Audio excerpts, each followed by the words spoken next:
Explorers, welcome back to the Starfield Lorecast. This is your host, Tom, and I'm with Dave, who is jiving to the intro music. What's up, I'm just Dave? dancing it up. It's great content for podcast listeners. Imagine me in a room full of lights and I'm spinning around wildly, pointing fingers into the air at an erratic pace, excited for the podcast today. Are you wearing one of those multicolored suits with the funny hat? Yeah, sure. If you want to believe that, if you want to believe that. Yeah, well, it's for our audio listeners, all they know is what we say. So our words just bring pictures into their minds. It's the magic of audio. So yeah, picture Dave in one of those funny suits that they dance around in the game. So, hey, welcome back, everybody. We were going to talk about some more lore. We're going to go over the city of Neon and some of the corporations and kind of like what's really going on with that. But we just got some new information today about the new patch coming to Starfield. And this is a rare occurrence. It's been months and months and months. They've been working on this patch. It is now in beta on Steam, which means if you play Starfield on Steam, you can opt into the beta. You can download that version. You can try it out. But there's a lot of details here. And I was like, Dave, do we want to do like lore and then a little bit on the patch? And he's like, no, it's patch day. Let's go over the patch notes because there's some cool stuff in here. And I was like, okay, cool. Sounds good to me.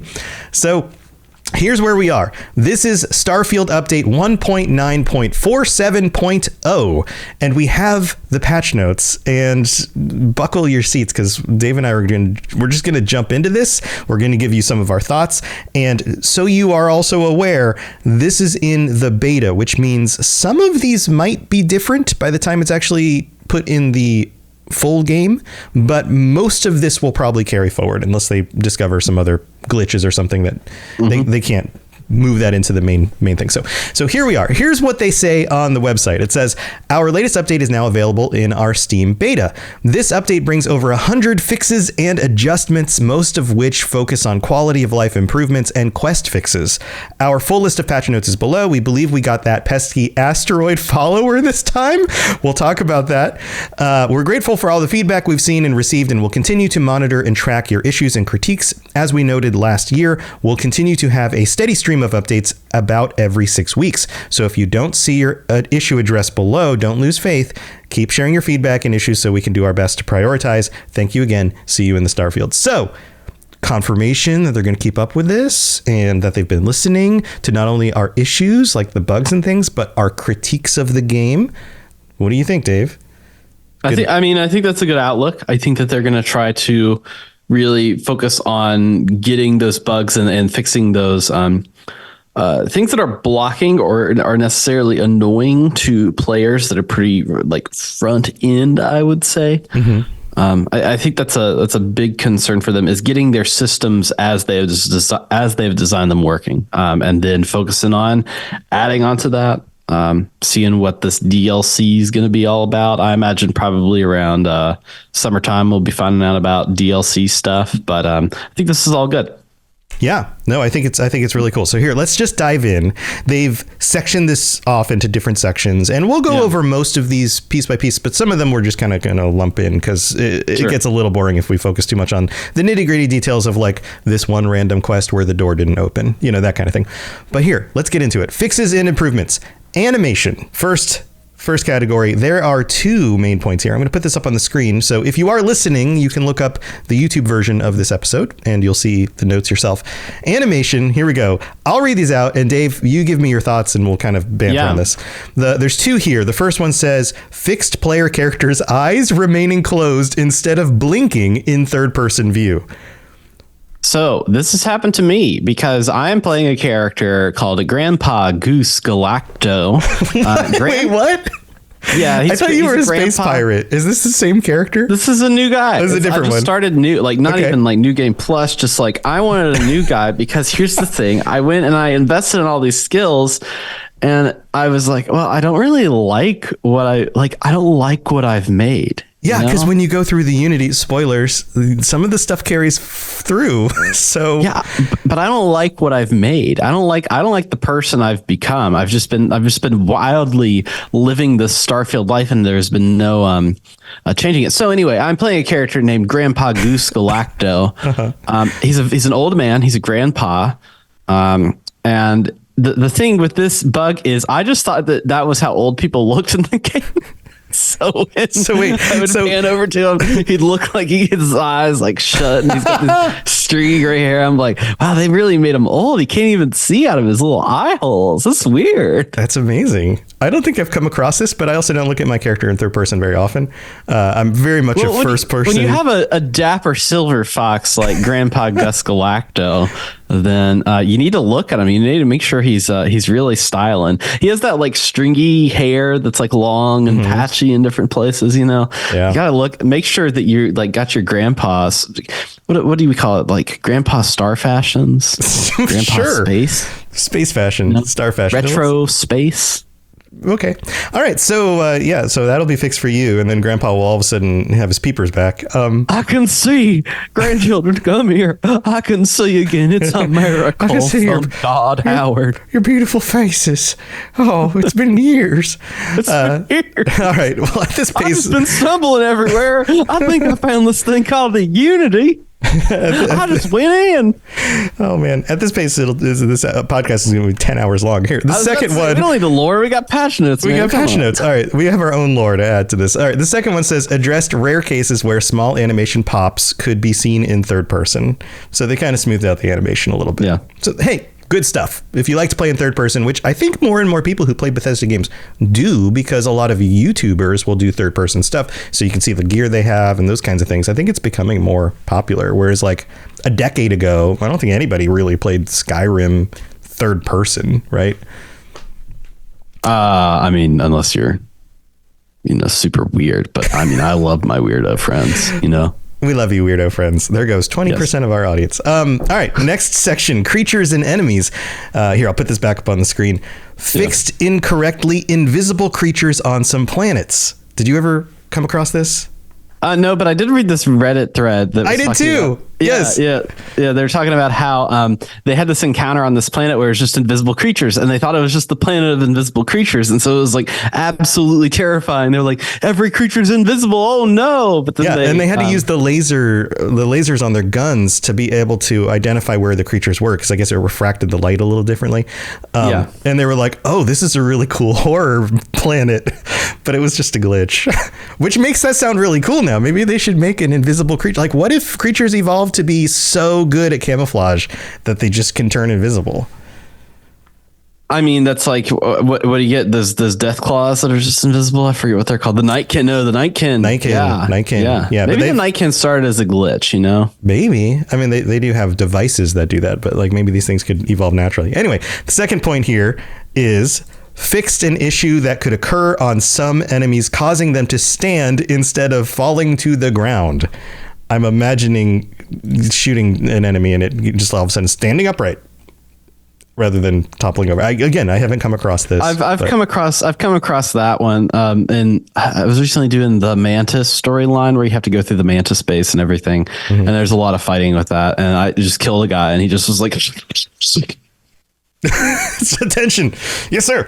Yeah. I was like, is this guy dead? And I go over there and I loot his body, and then he's just like now in his underwear or whatever. And I'm like, all right, cool. I'll see you later. I think now that I think about this, I may have come across somebody who was in that state, but I didn't, like my companion killed them or something. And then I looked over and I'm like, oh, what is that guy? And then he just wasn't alive. I think that has happened. Yeah. All right. So crew and companions.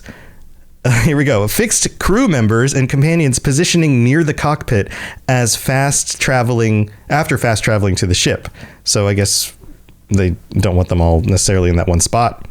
Yeah, I've had to punch Cora a few times. I'm not afraid to admit it, to get her out of the way. You know what I mean? Oh, so violent. Yeah. We've been meaning to talk to you about some things you've been doing with your characters. Listen, Grandpa Gus Galactus from a different time. He's from a different time where, the behavior towards children back in the 2100s was, different from how it is in the 2300s, Yep. Back then you didn't have anything in the crib. Now you got to have like a bunch of stuffed animals to keep the babies from like floating away or some stuff like that. You know what I mean? Right. They want hugs. What's with that? Yeah. Right. Like hug your children. Okay. I guess it's the future. All right. Next on this list. Oh man, my internet is being super weird. I'm getting little notifications on my stream. If we blip out for anybody, I apologize. All right. Next on the list. Companions fixed a possible control lock when talking to a companion without entering a dialogue while simultaneously trying to exit the ship. I guess this could lock up your game. Yeah, I guess you could do, you could accidentally put the limit on your head and ride the bicycle at the same time and they won't work, Yeah. All right. So we got to keep moving. There's a whole bunch of these. And now we're in the general section. So we'll go through a few of these. We'll take a break to kind of talk about the ones that seem most interesting. All right. Fixed an issue that prevented Windows users saving if their username featured certain characters. Weird. Fixed rare save game corruptions on PC. Fixed an issue that could lead to a control lock or a crash after loading a quick save while in the targeting mode. Fixed player marker following the camera on the surface map. That's a little weird. Fixed a rare issue that could prevent access to the main menu on when prompted to press any button to start. Also weird. Body type should no longer reset to default when loading a Starborn save from the main menu. That's also strange. Like your body would just change all of a sudden. I never came across that. It's kind of weird. Yeah. Here, let's do some more. Fixed flickering on Neon's trade tower elevator panel. Here, I'll highlight these as we go. Improved the appearance of the Ryujin kiosk material during nighttime. Fixed a rare issue with how Sidonia's panel could display the hours without incident. Everybody loves that panel talking about like how many hours they've had within. I guess they made it more accurate. I don't know. Added optimizations to cloud syncing of save games on Microsoft and Xbox platforms. Improved how crowds behave when desired target is reserved. Not sure exactly what that means. Does that mean somebody's like off limits? I would suppose. I don't know. Dave, you don't know? Yeah, I've never run into anything. I've never had a target reserved. I always call ahead and make sure that they have time at the Outback. Hey, you got, we're on our way over. You got any seats? Okay, you cool. Got any NPCs reserved for me? You got any seats open? All right. Yeah.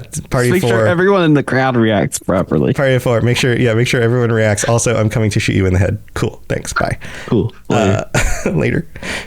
Fixed an issue that could cause airlock doors to sometimes appear floating in sky when arriving at locations.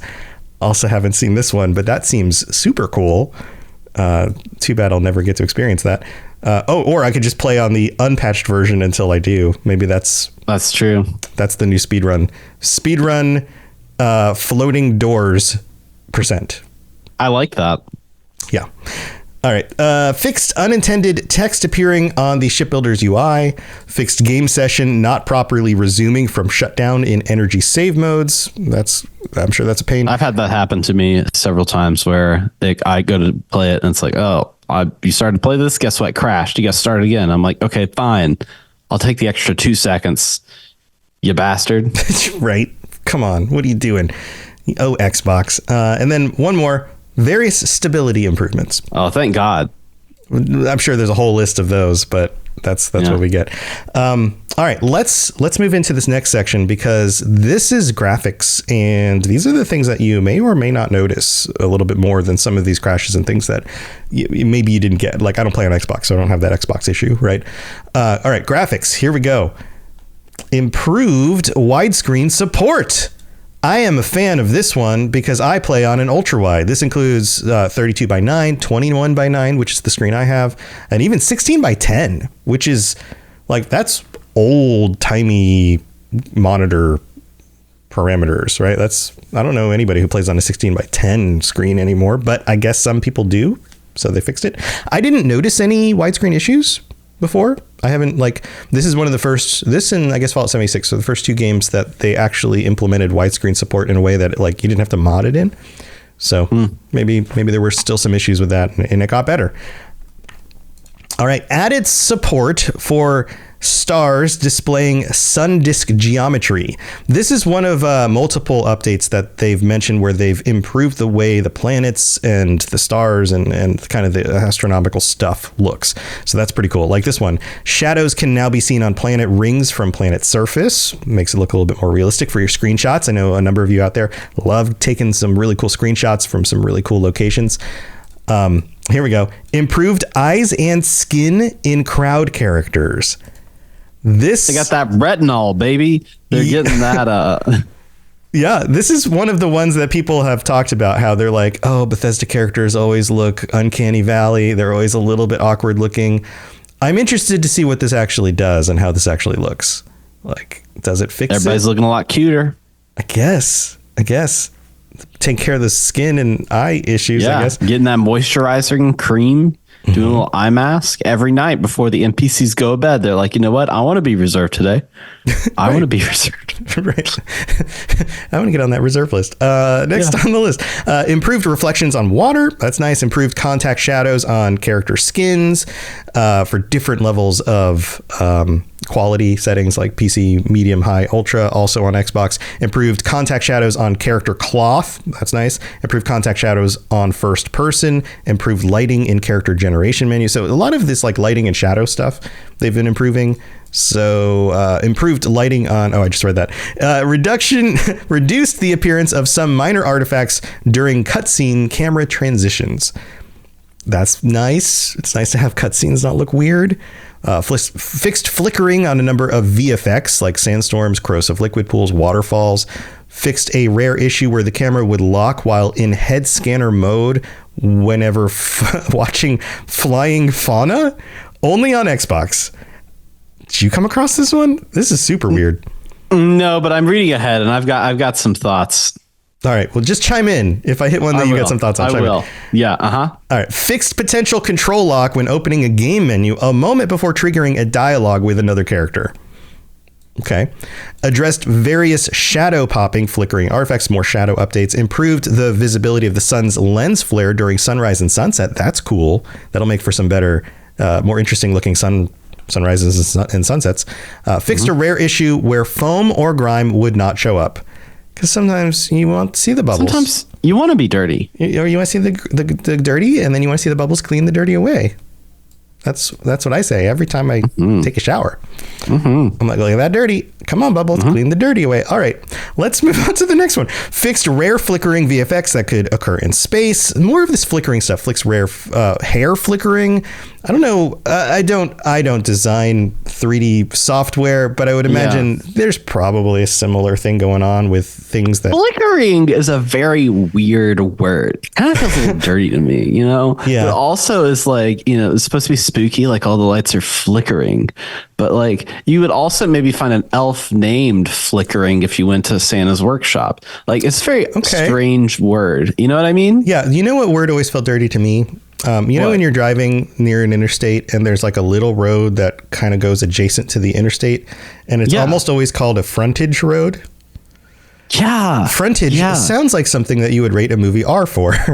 Yeah, for frontage. For frontage. Yeah, there's frontage. I feel like that's something a police would write a report on. Be like inappropriate frontage on Alex Casey or you know, whatever. Yeah. Inappropriate frontage in front of this bar. Please stop exposing yourself. All right. Next on the list. Fixed occasional flicker of digiframes and TV screens. Lots of flicker fixes. Adjusted the appearance of bloom when activating the hand scanner.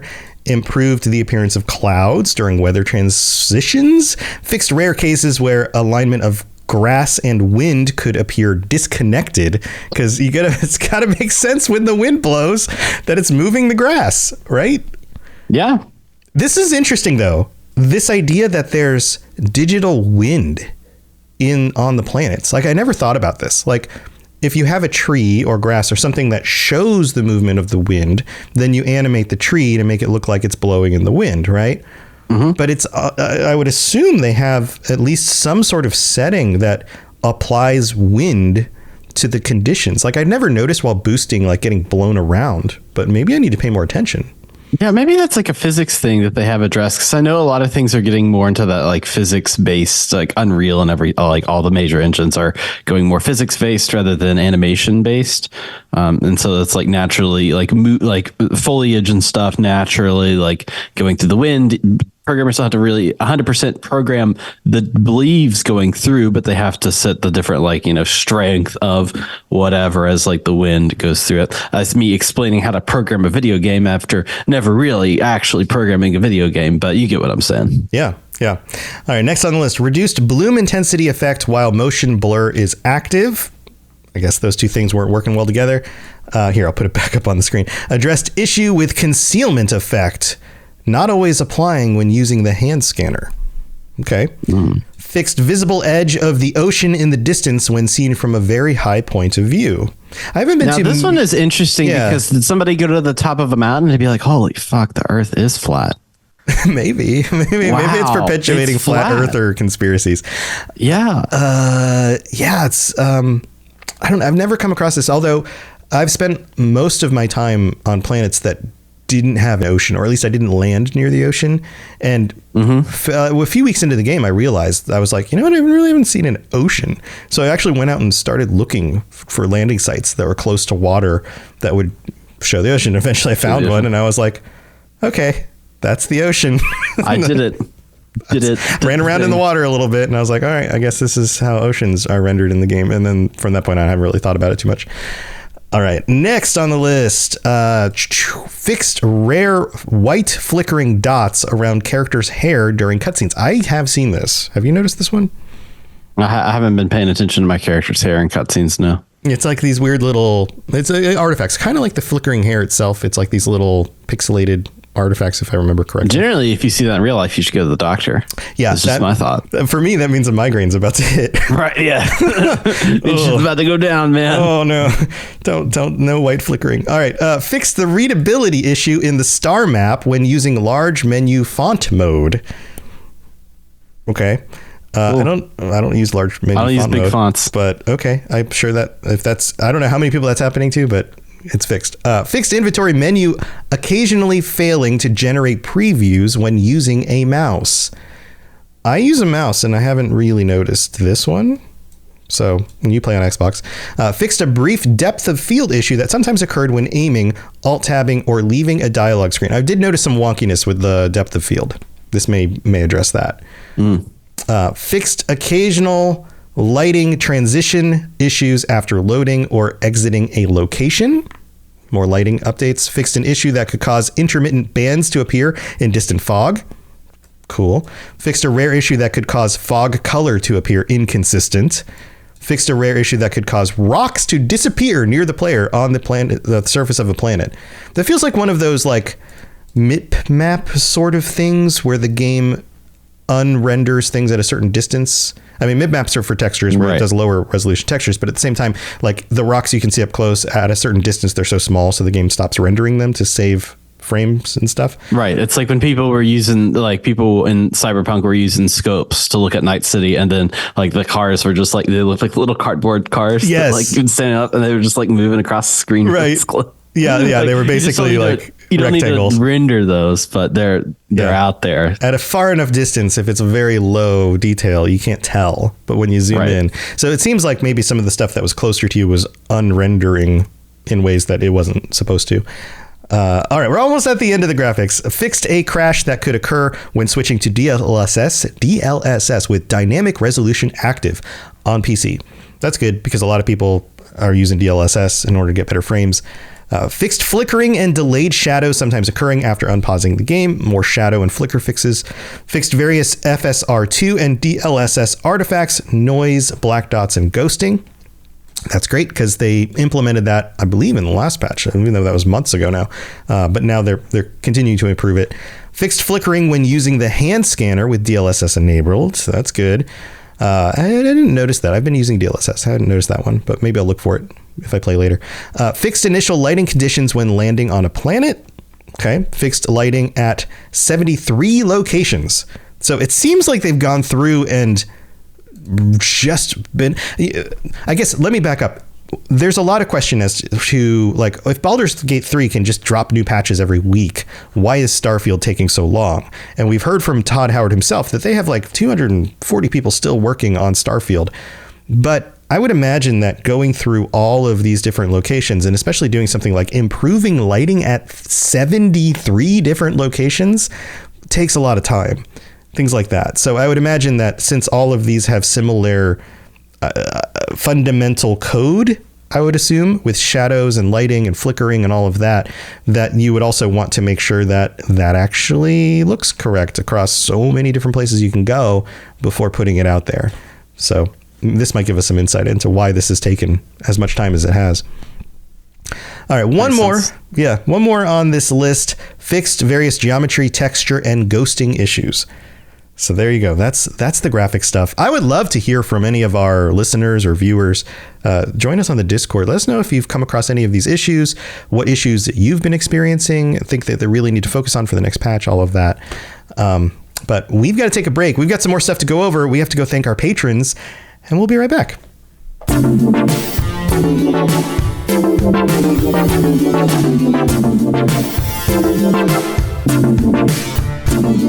All right, Dave's dancing in his dance suit again to the music of the transition. Thank you to our Space Lord, Commander Marcus Shepard, for supporting the show, and to all of our other patrons. If you would like to get ad-free episodes, cool looking t-shirts that are exclusive to Patreon, or sticker versions, or join us on our patron chats, then head over to patreon.com/StarfieldLorecast. Check everything out.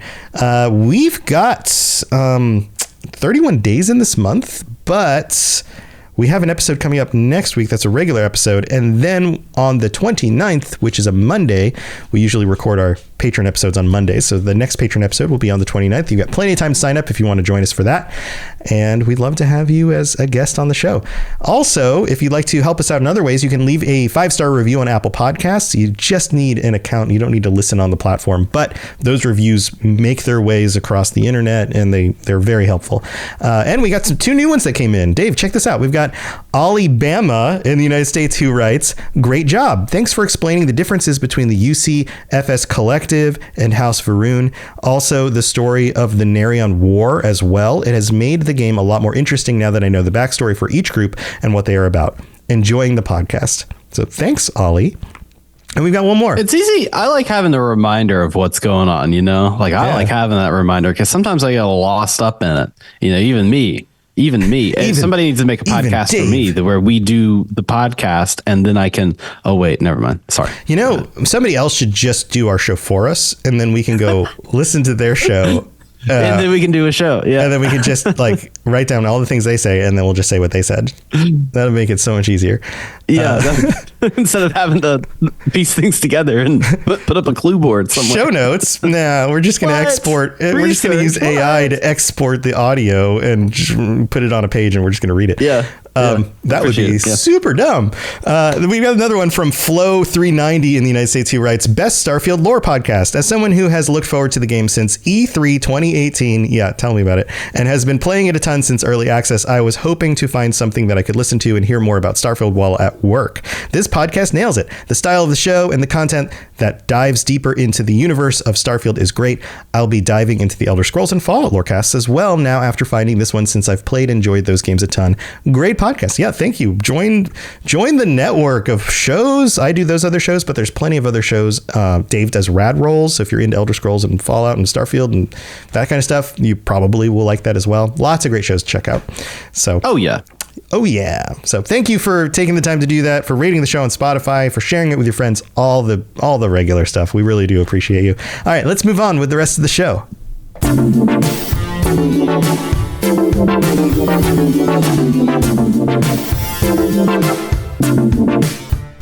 All right, Dave, it's time to talk about outposts. Cool. Which is neither one of our specialties, although we've talked with a number of people who do them a lot more than we do. Well, I'll tell you what. I'm going to take the next two sections. I'm going to take outposts and powers, and I'm going to read it. Let's do it. Look at me. I'm the captain now. I'm the outpost reader now. Outpost fixed a rare missing terrain issue that could occur after fast traveling to an outpost near New Atlantis. Guess where my outpost is for Grandpa Gus Galacto, near New Atlantis. Because who wants to fly to some system where you're just out there, you're just living life out there, as opposed to just having a place right beside New Atlantis? Yeah. I mean, that makes sense. I can build all my storage containers there, because it's just my little raccoon nest. I just keep all my little things in, and I just stuff them in these little containers, and I gotta go get more aluminum to make more containers and stuff all my little stuff into. So you've created Grandpa's shack in the backyard. Yeah, this is basically my hoarding. I'm hoarding Grandpa, and I just I stuff everything into this little thing. Cool. Did you notice any missing terrain? No. Okay. But I mean, I'm glad that it's worked on, because maybe one day I'll show up and there won't be any terrain. Yeah, because you don't want to go back to Grandpa's shack and then all of a sudden there's no floor, there's no ground anymore under the shack. I mean, that's dangerous.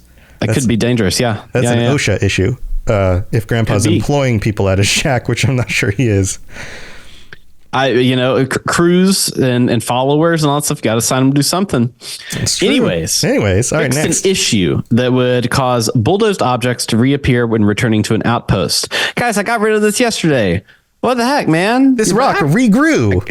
I got rid of you. Why are you here? What are you doing here? Yeah, some planets have weird biology. They have actual living rocks that after you remove them, they just grow back.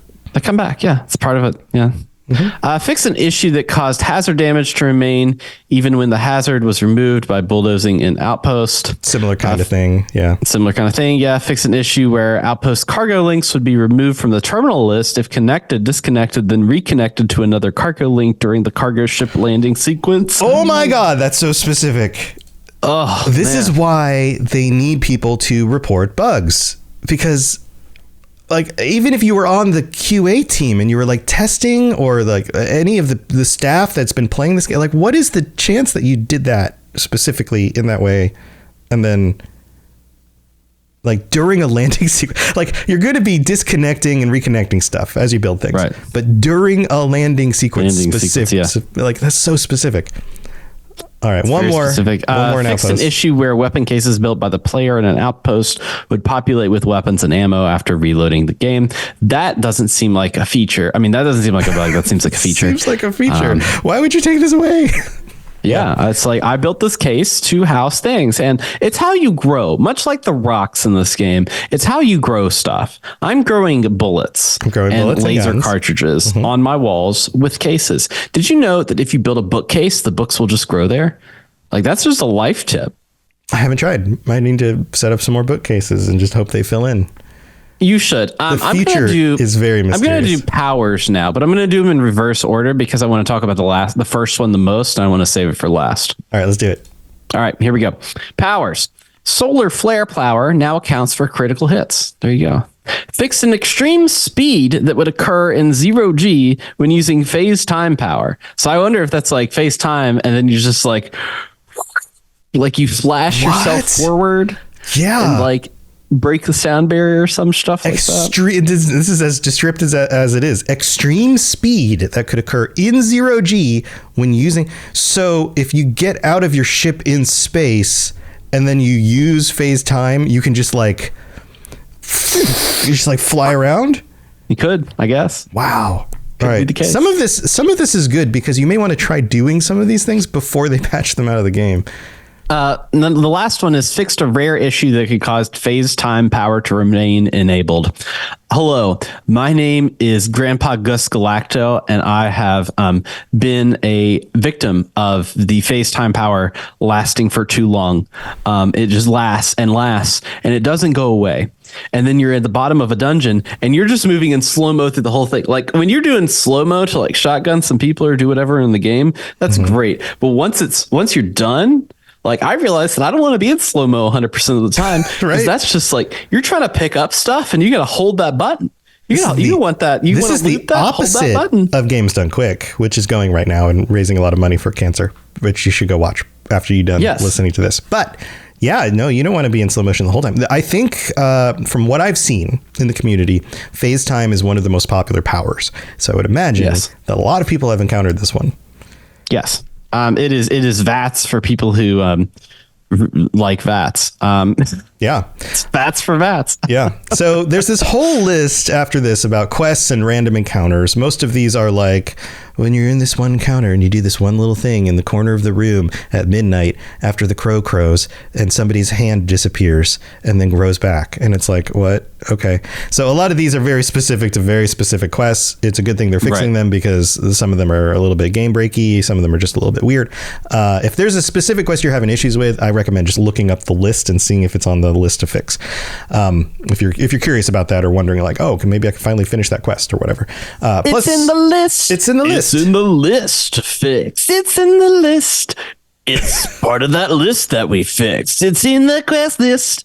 I fixed all these quest lists in the list. It's in the list. There you go. That's great. What was that originally? What song was that originally? I recognize the melody. It was the Monster Mash. Okay.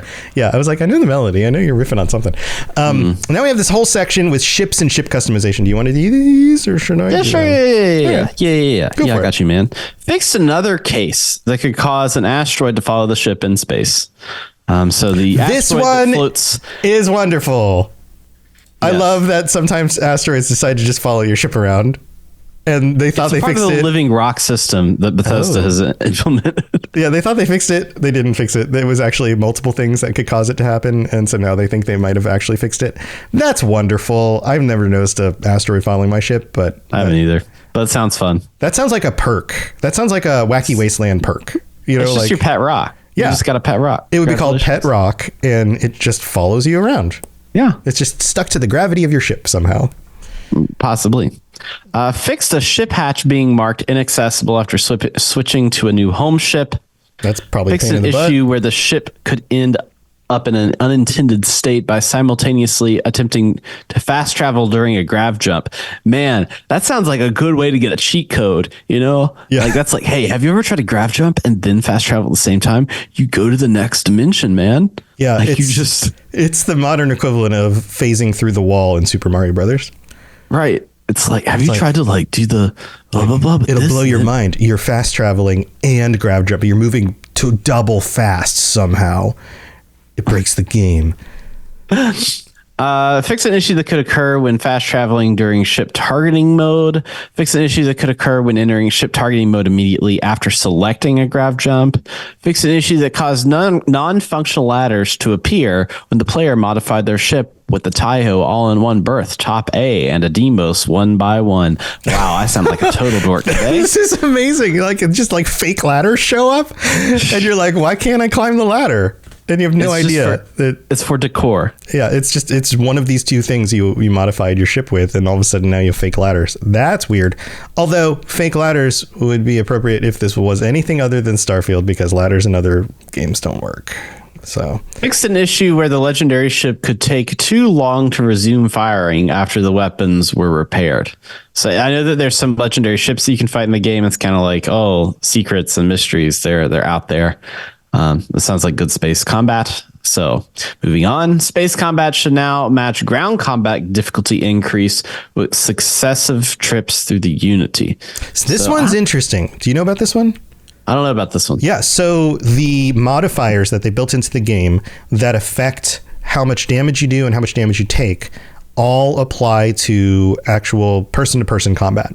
So every time you go through the Unity, you get a 5% debuff for taking damage. Like you take 5% more damage, and you get a 5% debuff as well for how much damage you do. So if you go through, and like it caps, it makes the game slightly more difficult, just slightly every time you go through. So, and it caps at like, I believe 50%. So if you go through the Unity 10 times, now you're doing half damage and you're taking double damage. And this applied to physical actual person combat, but it didn't apply to ships. The ship combat was the same, but that wasn't intended. So now they've made it so ship combat also becomes more difficult. Interesting. Well, I didn't even realize that was a thing. One ship and a playover, I might enjoy that a little bit more, but you know, we're just spitballing ideas here. Anywho, right. Fixed an issue where loading an exit save made while docked to a space station could cause names of the ships to change. Oh, that's fun. Name randomizer. Yeah. I wonder what they name it. Like the Raven. Quote the Raven. Nevermore your ship's name will be Captain Poe pilots the Raven. That's another character we should make. Captain Poe. Captain Poe. He's just like obsessed with Varoon literature. Right. And he talks like morose, like this all the time. Yeah, he lives on a rainy planet. Yeah. Right. Fixed markers not pointing to the current home ship after performing a save load between different ships. Okay. Fixed an issue. Oh, I found a typo. Oh, no. Fixed an issue, not in issue, which is what they have. Dang, I've got to add all right, fixed in issue that could cause the frontier to incorrectly appear if a non-home ship was removed from landing pin. Addendum, fixed and asterisk. There you go. I think you should apply for a job as a copyright editor at Bethesda. Dang. Because you just proved that you can do the job. Wee woo, wee woo, wee woo. Here I am, the grammar police. All right. So 2 last sections. We've got skills and weapons and items. Here, let's jump into skills. Rejuvenation skill. VFX no longer replay whenever the hand scanner is opened in third person. I'm going to have to try this out because I have not seen it. Surveying. Fixed surveying challenge progress issue with mineral resource. I think I may have had this because I've noticed that, like, you know, there's a quest. What's the one quest where it's like get 5,000 iron or whatever? You know, like some of those. And, I'm pretty sure there's sometimes where like this may have affected it, and it was like I've totally just got some more iron, but it didn't up the number. What's going on? Maybe that's associated with that. Maybe it's not. I don't know. And then one more: targeting control systems. Fixed inconsistencies with level 3 and 4. Don't know what that means, but if it makes it work. There were some inconsistencies in the levels. Yeah, if it makes it work the way it's supposed to. And then weapons and items, and then we're going to wrap this up. Fixed incorrect loading amounts that could occur when consuming a trauma pack. Reload amounts? Like you got more weapon ammo than you should have? Possibly. All right. Fixed FOV and zoom issues with weapon scopes. Didn't realize that was a problem, but that's good.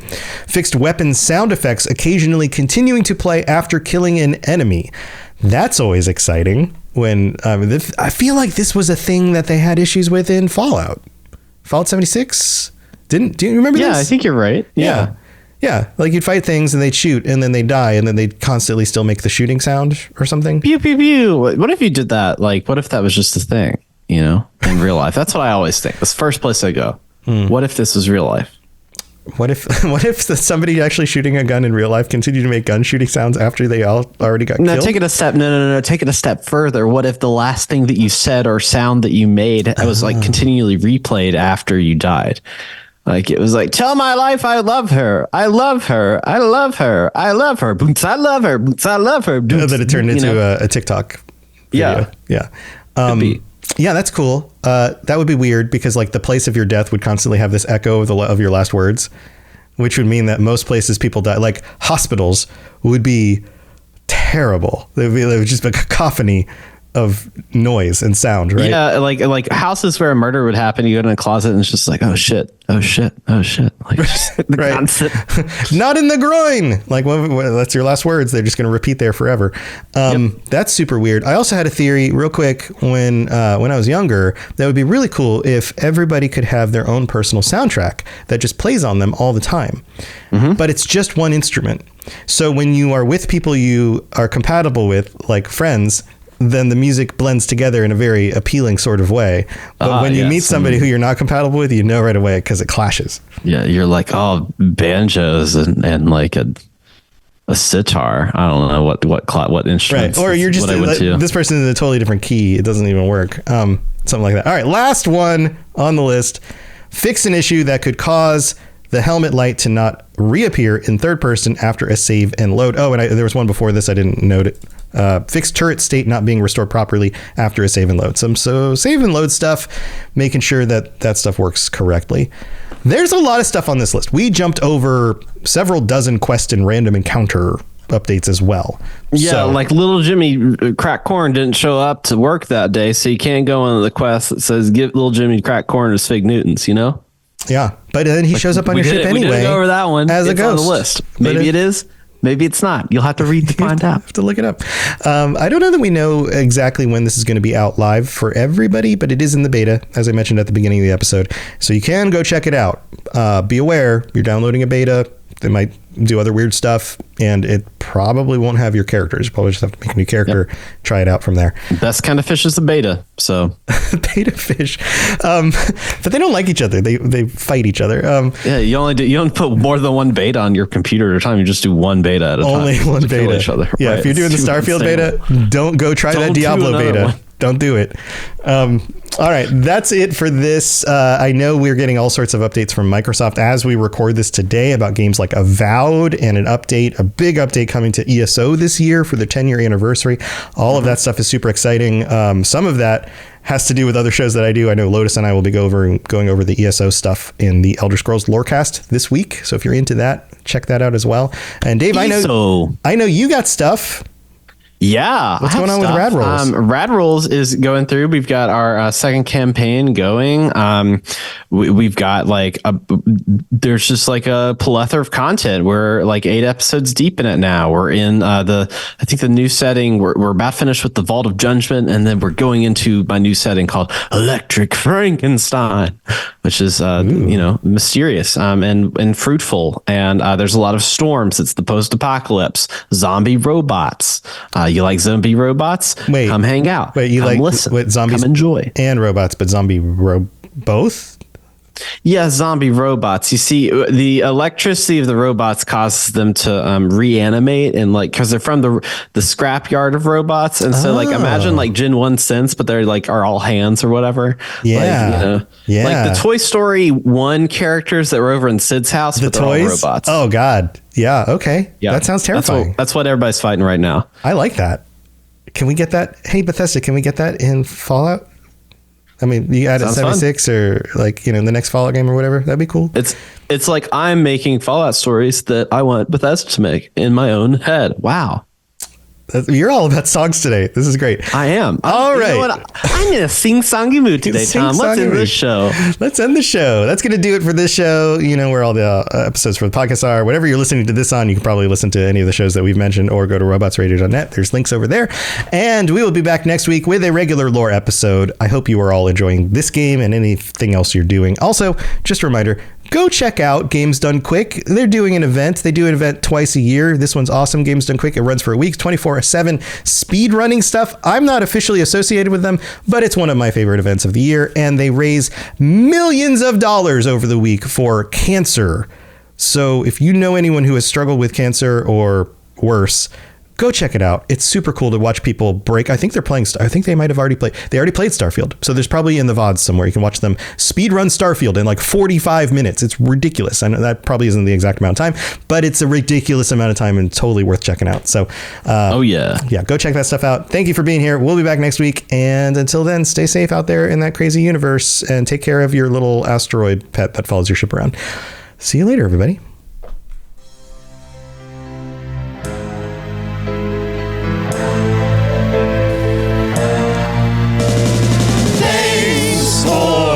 Listening to the podcast. We hope that you enjoyed this show. Did you know that parodies are copyright protected? Tell a friend and review on iTunes or other services. Dave and Tom excited for Starfield. Let's all speculate and wear no shoes. Hey, why aren't we wearing any shoes? Because shoes rhymes with iTunes, and that's the best I could think of.